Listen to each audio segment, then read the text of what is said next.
Obadiah. The vision of Obadiah. Thus saith the Lord God concerning Edom, We have heard a rumor from the Lord, and an ambassador is sent among the heathen. Arise ye, and let us rise up against her in battle. Behold, I have made thee small among the heathen. Thou art greatly despised. The pride of thine heart hath deceived thee. Thou that dwellest in the clefts of the rock, whose habitation is high, that saith in his heart, Who shall bring me down to the ground? Though thou exalt thyself as the eagle, and though thou set thy nest among the stars, thence will I bring thee down, saith the Lord. If thieves came to thee, if robbers by night, how art thou cut off? Would they not have stolen till they had enough? If the grape gatherers came to thee, would they not leave some grapes? How are the things of Esau searched out? How are his hidden things sought up? All the men of thy confederacy have brought thee even to the border. The men that were at peace with thee have deceived thee, and prevailed against thee. They that eat thy bread have laid a wound under thee. There is none understanding in him. Shall I not in that day, saith the Lord, even destroy the wise men out of Edom, and understanding out of the mount of Esau? And thy mighty men, O Teman, shall be dismayed to the end, that every one of the mount of Esau may be cut off by slaughter.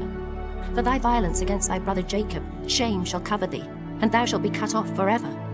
In the day that thou stoodest on the other side, in the day that the strangers carried away captive his forces, and foreigners entered into his gates, and cast lots upon Jerusalem, even thou wast as one of them. But thou shouldest not have looked on the day of thy brother, in the day that he became a stranger, neither shouldest thou have rejoiced over the children of Judah in the day of their destruction, neither shouldest thou have spoken proudly in the day of distress.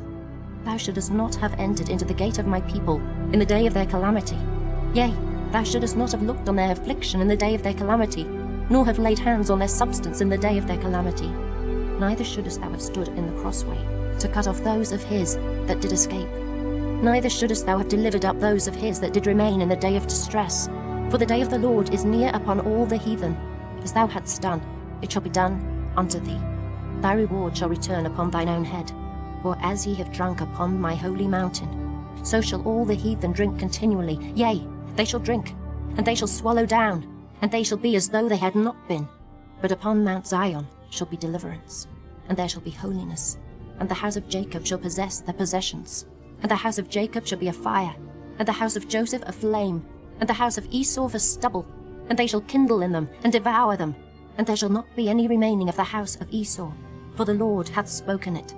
And they of the south shall possess the mount of Esau, and they of the plain the Philistines. And they shall possess the fields of Ephraim, and the fields of Samaria.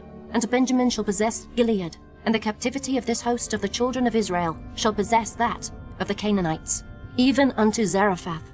And the captivity of Jerusalem, which is in Sepharad, shall possess the cities of the south. And saviours shall come up on Mount Zion to judge the mount of Esau, and the kingdom shall be the Lord's.